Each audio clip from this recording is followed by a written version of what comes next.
So we do have this daily. Wednesday's high here. Can measure 50% of this wick, like in there.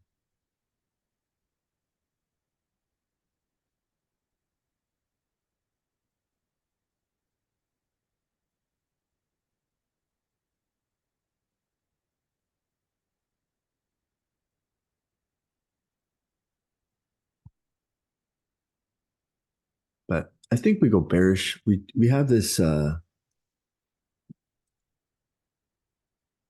opening gap in here. So maybe consequent encroachment or 50% of this new day opening gap. If we look at the dollar has finally hit this weekly fair value gap. So this is what I was looking for to take these old lows. If we look on the daily, weekly fair value gap in here. I think this is, yeah, weekly in here.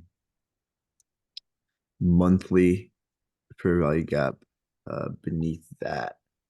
So maybe we drop in here and then looking for it to come back into this. So maybe we can get a bounce on the dollar to come up. So if the dollar bounces up, this will send the indexes back down short term. And we're still inside this 5 minute here.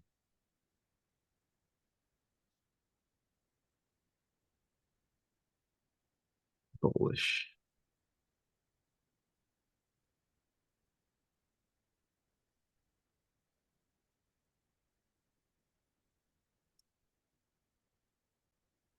So we have bearish PD array here on this 1 minute, and then we have a bullish PD array in this 5 minute. So we'll see what we start to respect here and get confirmations. Do we get a good market structure shift under this 5 minute swing low, which would close in and violate this 5 minute new day opening gap box.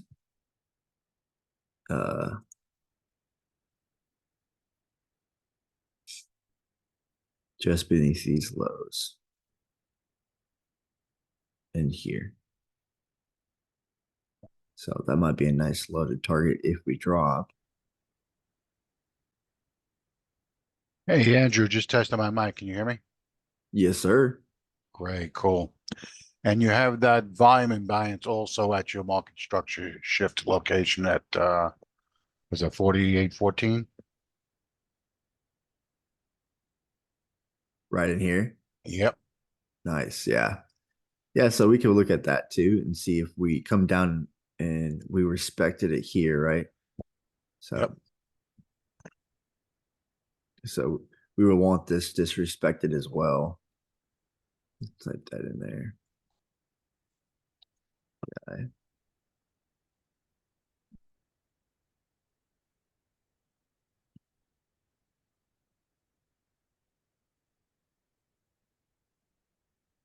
What I find kind of funny lately is everybody's looking for this Christmas rally, Santa Claus rally. Meanwhile, the market's been on a 45-degree tear since October. Yeah. Like, come on, Yeah. really? Yeah.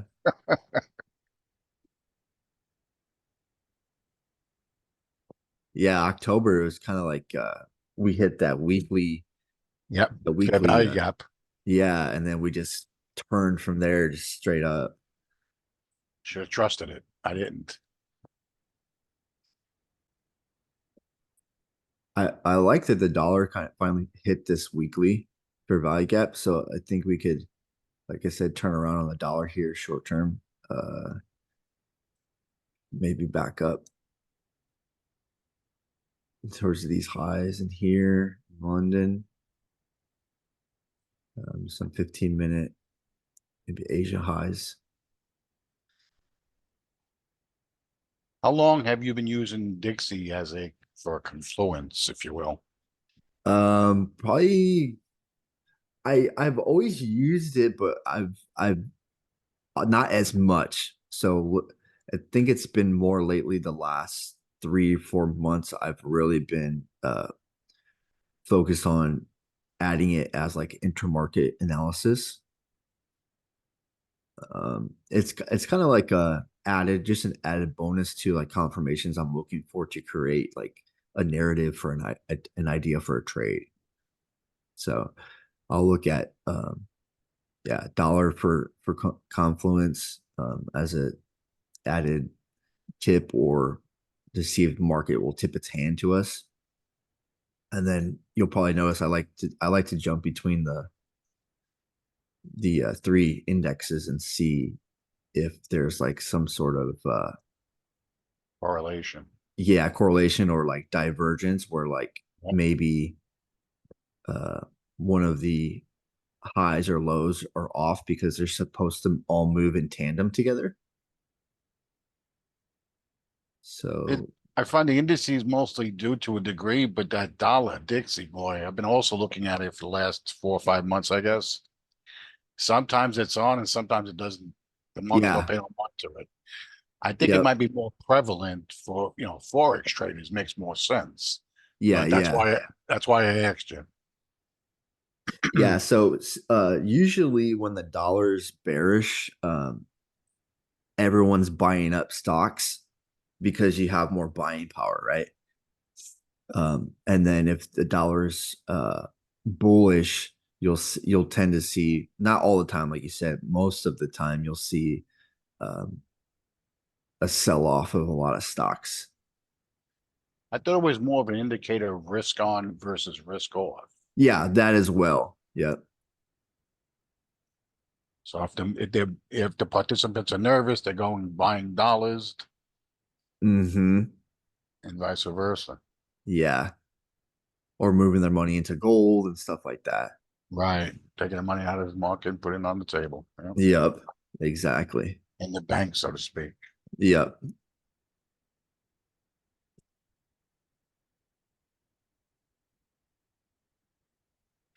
Sometimes I'll look at the bond yields too, if the dollar doesn't is off. So, quick tip too: when we get all these wicks like this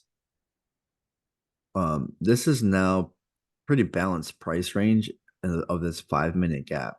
So if we like say this candle only dips a little bit in there, and then we kind of leave it open, it's not a balanced fair value gap yet. So the fact that we have multiple wicks in here now, going up and down, up and down, up and down, um, makes this pretty balanced. So if we are gonna drop, this would give me confidence that this is not balanced, so we can drive through it if it wants to maybe come fill in some efficiencies. We have one here, so we might drop, maybe get a small little wick action, and then drive through down to this here, maybe get a small bounce. So I look at these PD arrays or premium and discount arrays, like fair value gaps, um, highs, lows, right? Order blocks, breaker blocks, all of the PD arrays that you hear. I look at them as like speed bumps in price, Yep. or checkpoints. So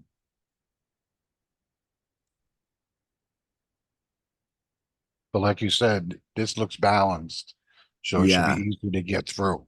mm-hmm, Right. It's not as before. Well, it's done its job up until now, right? If you think about that too. So as a VI. right, exactly.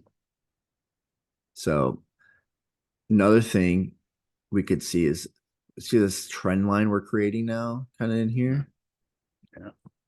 So now I would honestly, I would like it to drive higher in here and maybe take out some of this liquidity, thinking people are gonna buy this breakout, right? False bullish flag, and then drive it lower to take out the buyers. Because if you're a pattern trader, this is a bullish flag, and then also trendline trader, this is a breakout, right? And then a retest to come higher, but I would want it to drive lower and just come fill in this.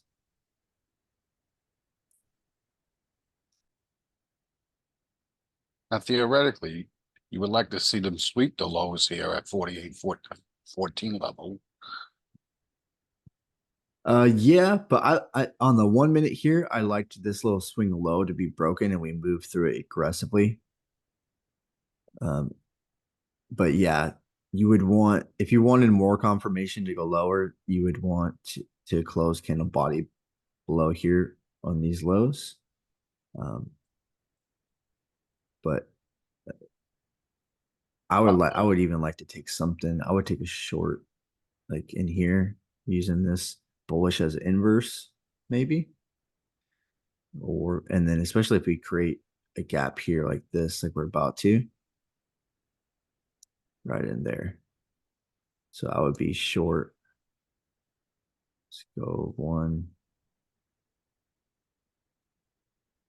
This is just paper trading. Oh, there's four. I meant to go one contract. Um, but we could come all the way up here. Right? 2 minute in there. See how we close below this 5 now in here. Just respected it. So see the dollar bouncing off this weekly.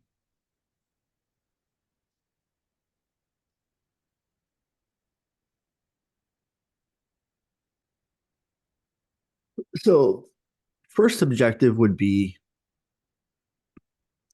these lows, right? All these clean lows under here. That's what I was referring to before, right? What's that? Sorry, that's what I was referring to before. Yeah. So this would be your first objective for sell side. Um, lots of I clean was lows. thinking that we take that out to go back up again, but No, yeah, that could definitely be it too.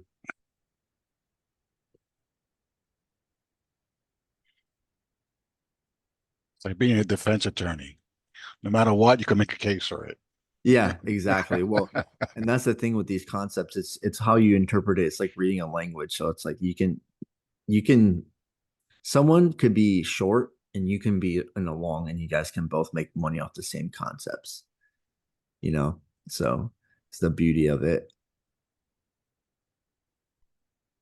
So yeah, my logic is if you're a retail trader, this is your break and retest, right? But I think they're gonna want to send it lower.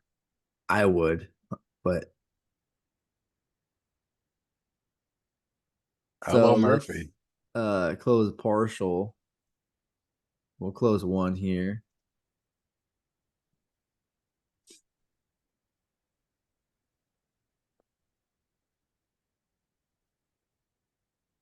Once we get underneath this low, hmm,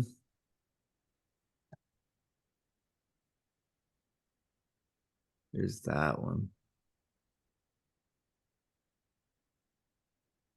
We have another FVG down here from 930's open. Yeah. So we tapped in the top of there,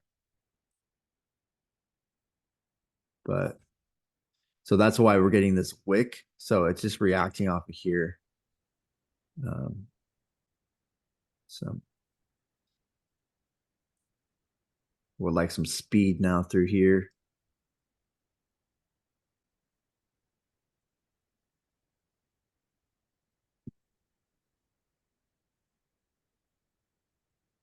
Here we go. Nice delivery. Boom. Nice. So could see 50% of this tapped and then probably get a retracement. So